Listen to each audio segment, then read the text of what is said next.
पेट नहीं खराब है।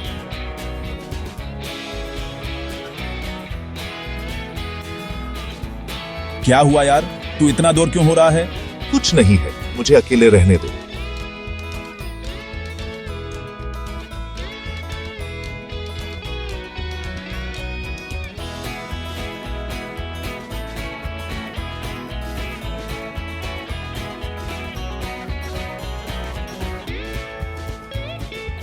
मुझे माफ कर दो सनी।